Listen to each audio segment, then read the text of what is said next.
Hi, I'm Jade. I'm Dee. I want to give our fans a shout out, and if you would like one, all you have to do is leave a comment in the section boxes below with hashtag shout out, and we'll actually give you a shout out. Hit the like button and subscribe, guys, because this will help with the YouTube algorithm. Hit the bell icon and select all notifications. This will help that you don't miss any of our upcoming videos. And the best part is you can always catch our videos as they go up. Hang on to your blankets and pillows, whichever you use to hide behind, because my sweet unbelievable crime file gang, we're going to get into another mini series for you. This one is going to make you grip the edge of your seat. I'm going to want you wanting more. So, serial murders have occurred throughout history. One of the earliest documented cases involved was Locusta, a Roman woman hired in Agrippina the Younger, the mother of Nero, to poison several members of the imperial family. Locusta was executed in 69 CE, the year of 4 emperors. A psychiatrist have drawn the conclusion that stories of this type are actually morally edifying because they want people to see the difference between right and wrong.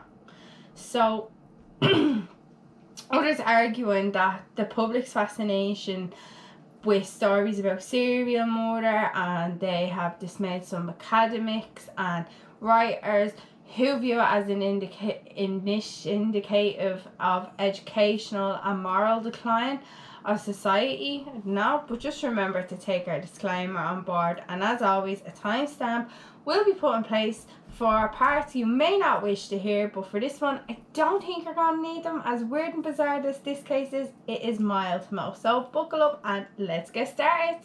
A well-mannered, soft-spoken and pleasant appearance, Dahmer barely escaped arrest on multiple occasions during his murderous spree, in which he lured men often on society's fringes back to his home, where he would kill and perform acts of necrophilia, cannibalism, with their remains often preserving body parts as mementos.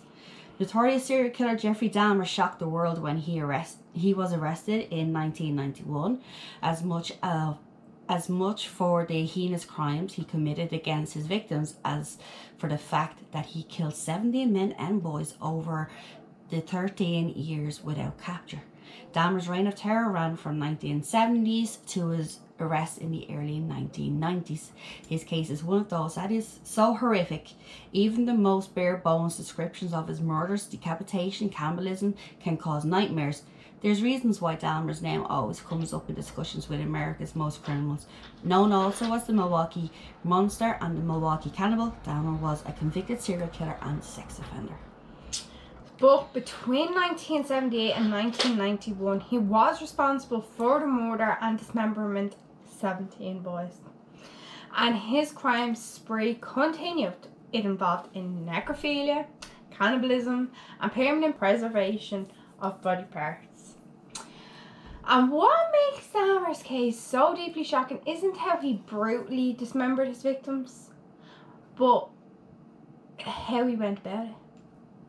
Police found 4 severed heads in Dahmer's kitchen, and as well as an entire human torso in his freezer, just to name a few of his horrors, alright?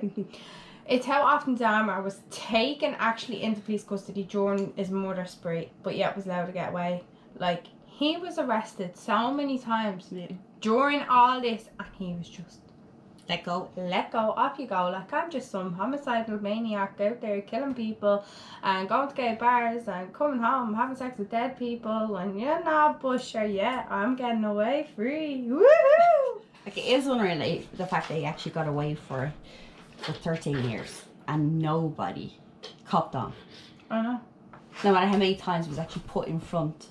It was like in front of the police. Like, there was dead body up in black bags in the back of a car, and the police van was just like, oh yeah, walk on through, like, do you know what I mean? He had them everywhere. Even when they brought back Symptom's phone. Yeah.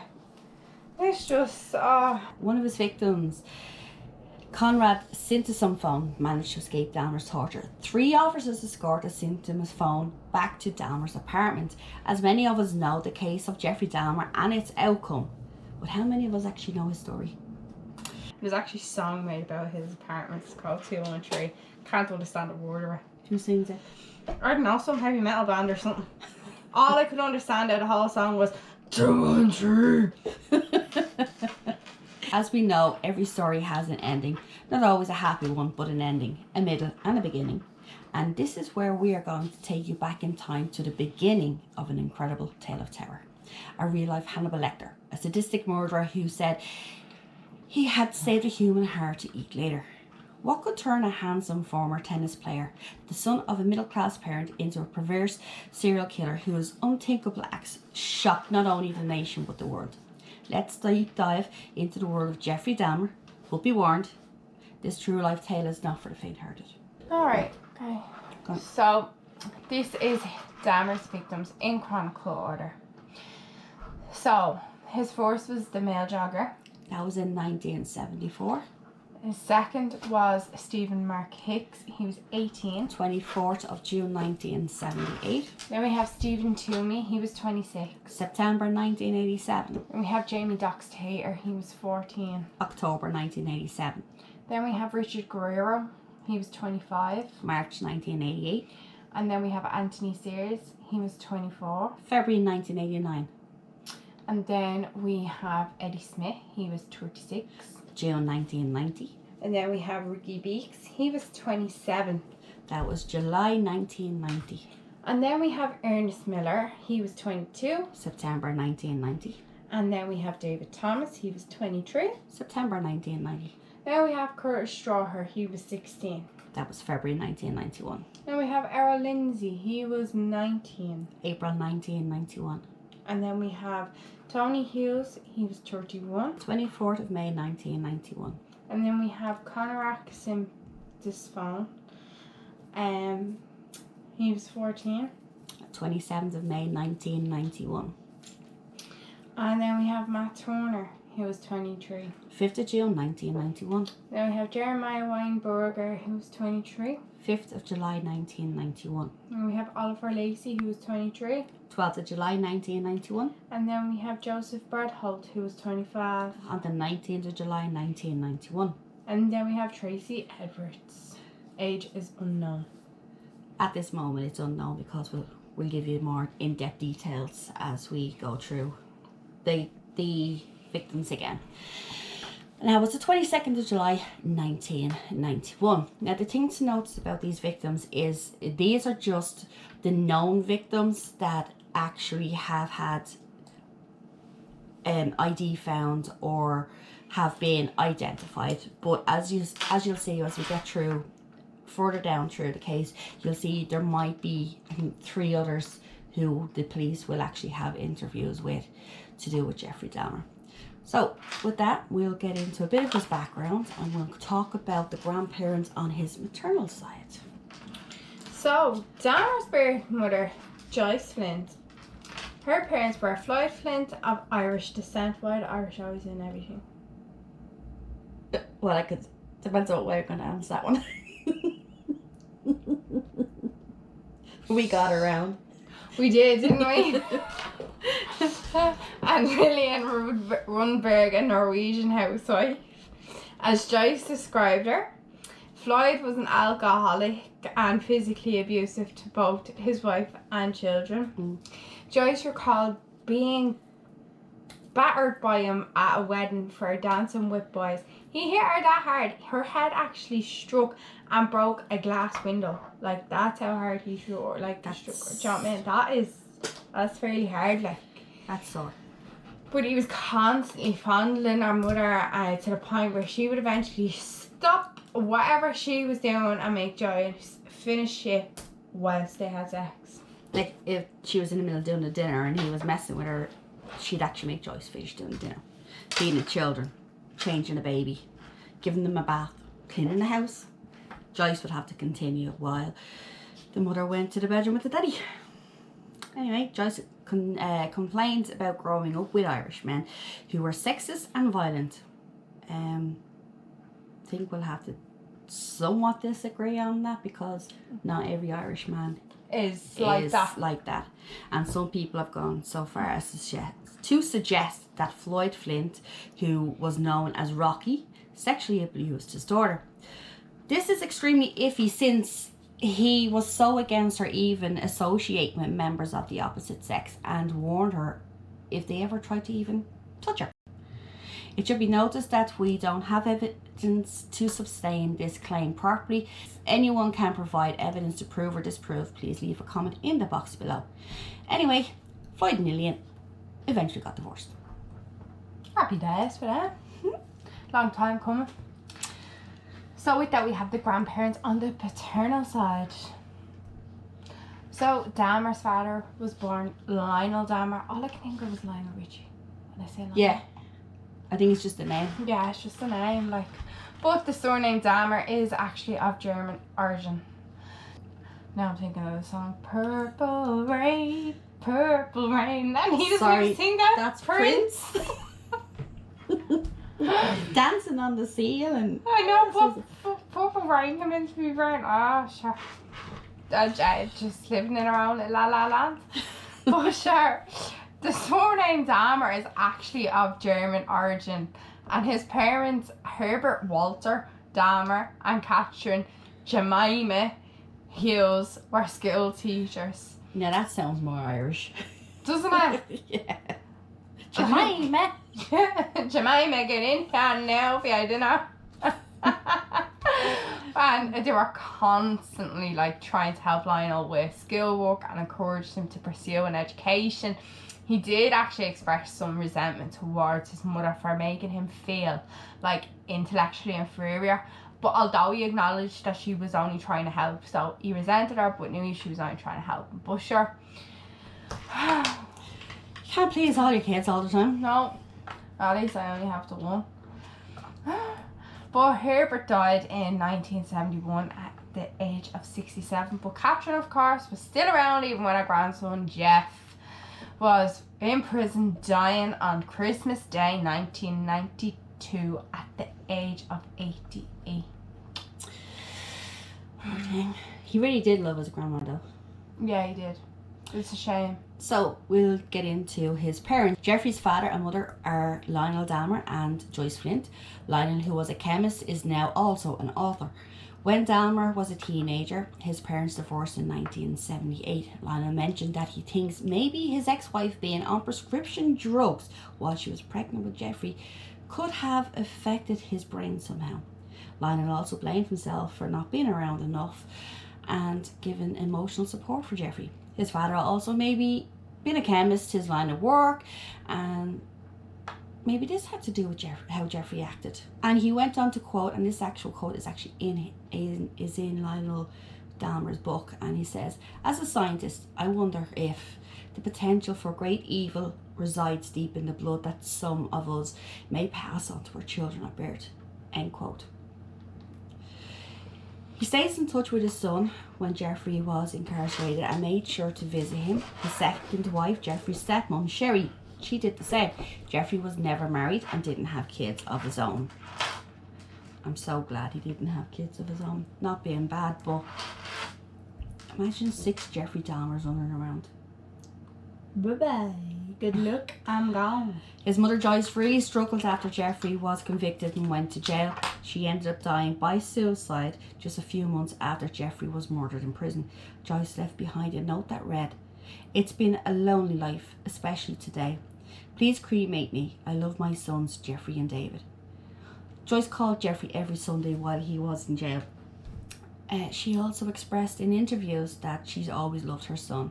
As for Jeffrey's younger brother David, he has stayed under wraps and on the down low throughout Jeffrey's conviction and imprisonment. I've changed my name, different country, different identity, different passport, completely new slate, have nothing to do with that crazy person. Well, he never participated in any of the interviews surrounding his brother. It is reported that he did change his name and wants to be disassociated from his brother and any of his actions. So, yeah. Right job. But, anyway, in his early life, Dahmer was actually born on the 21st of May, 1960 in Milwaukee, Wisconsin, to Lionel and Joyce Dahmer. So, confirming yet again that Geminis are some scary motherfuckers. So, from all accounts, Dahmer was a happy child who enjoyed typical toddler activities. It was not until the age of 6 where he went a double hernia surgery and his personality began to change. From a jubilant social child to a loner, who was uncommunicative and withdrawn. Do you know when, after he had the operation, he actually turned around and said to his mum, "Did they cut off my little Willie?" No way. He said that he actually felt like they had actually cut it off. Man. But no, they weren't cut off and he had everything. And his mother made sure that he knew that everything was still there for him. But his facial expressions transformed to a sweet childish smile to blank emotional stare, resting bitch face look that remained his whole way throughout his life. Resting bitch face all the rest of his life. And he may have found somewhere on the autistic spectrum, I don't know, but like Dahmer's first grade teacher, he even noticed something was wrong and was like off about him. Like, she wrote a note on the side of his report card saying that like a reserved child who she felt was neglected, so she kind of was like getting those vibes that he was being neglected either at home or whatever, because he was just blank. No emotion. No emotion. Resting bitch face. Not there. Just emotionless. Then we go into his preteen years.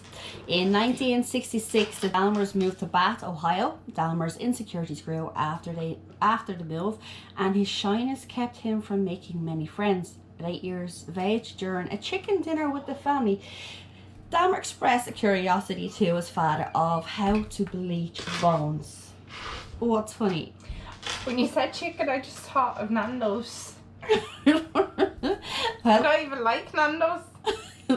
well, he did express to his father that he would like to know how to bleach the bones of a chicken. His father, being a chemist, was proud of his son's scientific curiosity, so he showed him how to safely bleach and later preserve the bones. His father was actually unaware of what he actually started, or that the methods that he actually taught Jeffrey would end up being used for more sinister purposes in the future in Dahmer's life. Like, his father unknowingly had just taught him how to preserve his victims. But while his peers were busy listening to the latest new songs, like, you know, top 20 hits and all, do you know what I mean? Bit of now 98 and now 99.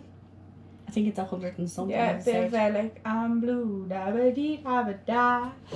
But while we don't own the claims to any of those songs that she's singing. No, but while they were all listening to the two new top hits or whatever, top of the pops. I'm a 90s child, okay? I was only born while he was dying. But Dahmer was busy collecting roadkill and stripping animal carcasses and saving the bones. You know, his mom may as well bring home a chicken, put it in the oven. Oh yeah, ma, get that carcass there. I'm just going to, you know, have a bit of fun with it, bleach it, preserve it. You know, take it apart, put it back together again. By yourself. What normal people do. You know, this is so normal to just bleach a carcass, take it apart, put it back together. Like, just no red flags at all. Not back then. Other idle times were spent alone, buried deep inside his fantasies. His unconfrontational attitude with his parents was considered an attribute, but it was his apathy towards the real world that would make him appear obedient. Now, we're going into the high school years. And as we all know, high school is the American form of our secondary school. It's where you find your feet, you get to make lifetime friends, you learn what you want to do when you grow up. I find all the people you meet in high school, secondary school or whatever, you don't stay friends with them. They'll be your best friend for life, like for 2 years in secondary school or high school or whatever you want to call it, or all the duration of high school or secondary school or whatever. And then as soon as it's over, it's just poof, bye bye. Don't know you, never seen, walk past them. Yeah, let's go. That's the way it is now. You have no friends from high school? No. Do you not even talk to them on Facebook? No. Really? Swear. Yeah. I don't have talk friends to over anyone. a friend from well school. over 20 years. And still No, talk to I them. don't talk to anyone. It's mad. Dahmer was socially awkward, had a limited spectrum of facial expressions, as Jade explained earlier on, had obsessive interests, and appeared stiff and mechanical in ways he carried himself. Due to these characteristics, some professionals thought he might have Asperger's. Dahmer continued being a loner during his years at Revere High School. Or is it Revere? Revere High School.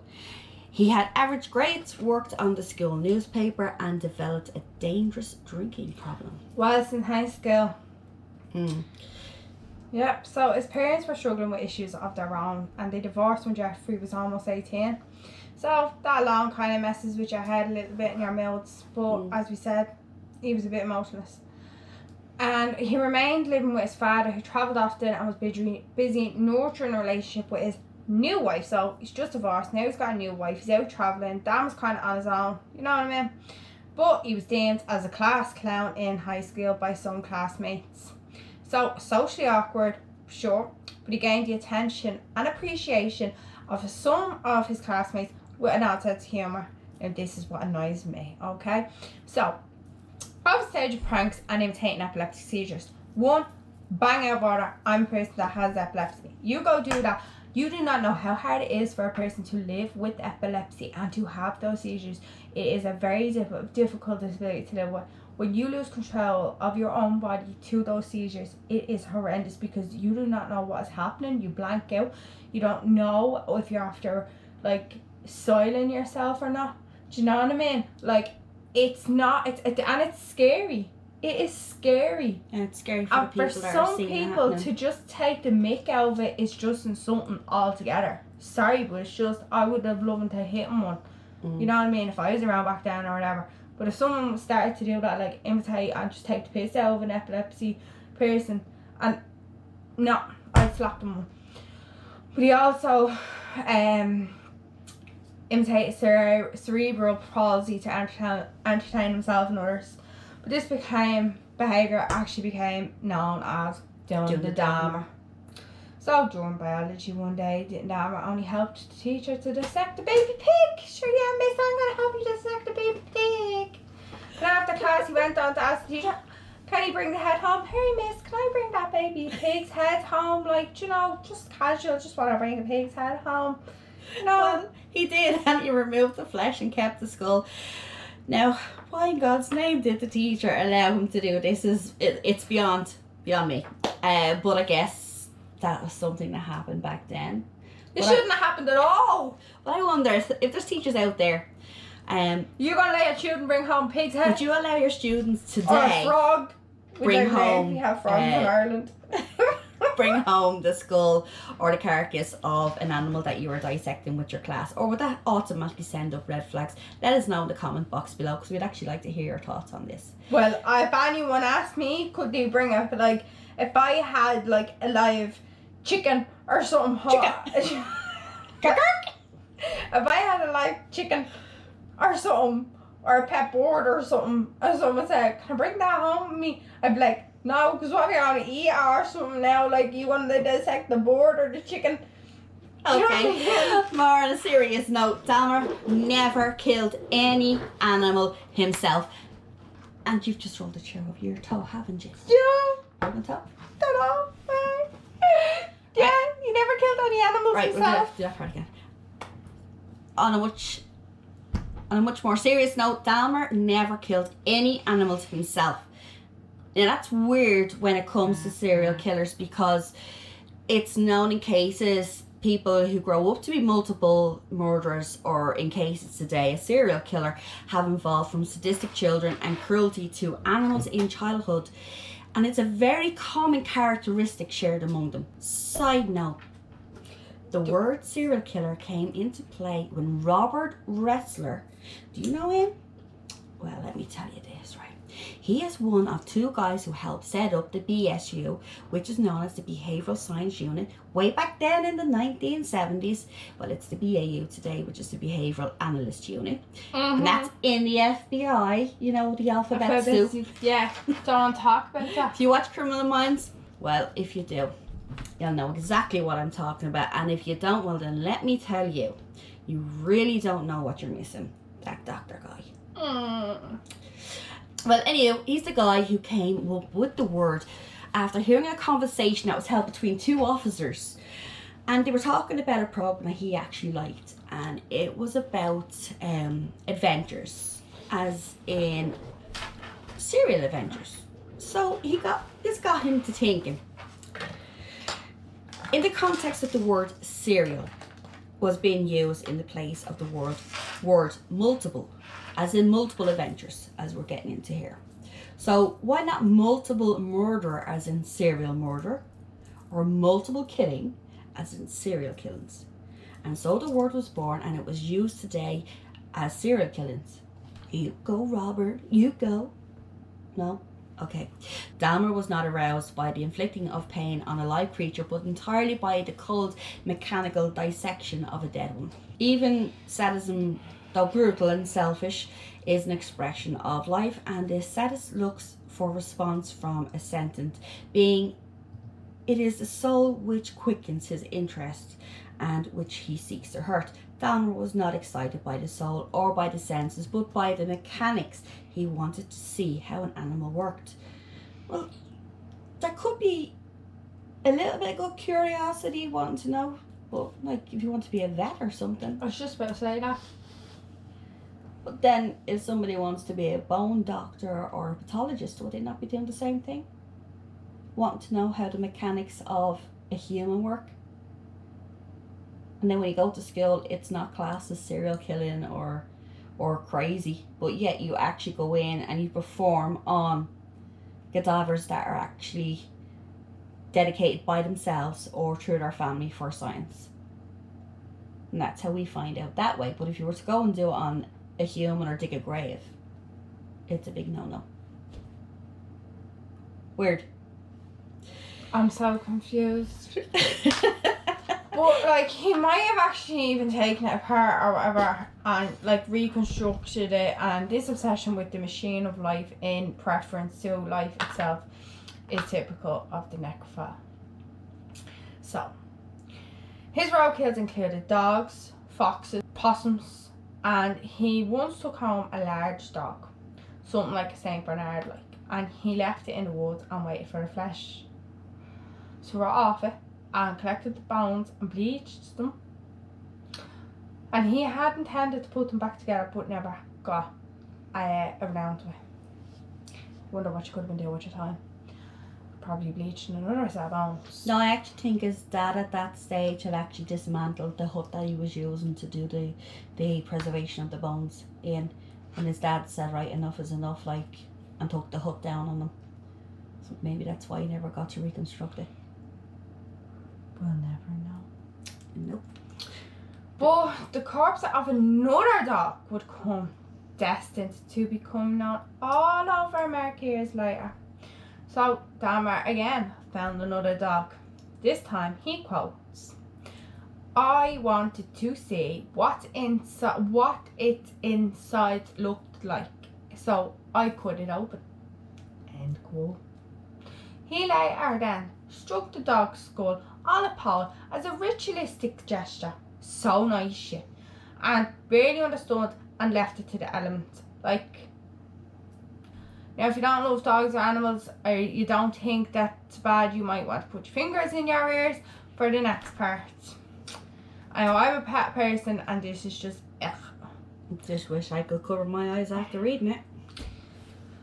But shortly after, a neighbour, Jim Clipple, was walking in the woods with his girlfriend and his little brother, 4 years age. I said it's very traumatising for the 4-year-old. Yeah. You know, very traumatising for anyone, but especially a 4-year-old. When they came up upon a grisly spectacle.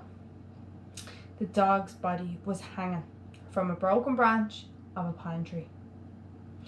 And it had been completely gutted, and its intestines were draped around the tree like tinsel on a Christmas tree. I'll never look at a Christmas tree again like that. No, I won't put tinsel on my Christmas tree now. The head of the dog was impaled on a stick.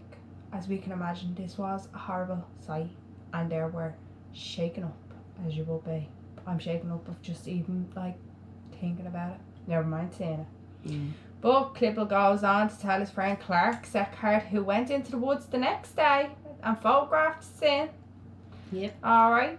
This would become the picture published on the nations, the press, when Dahmer gets arrested 16 years later. 16 years later. 16.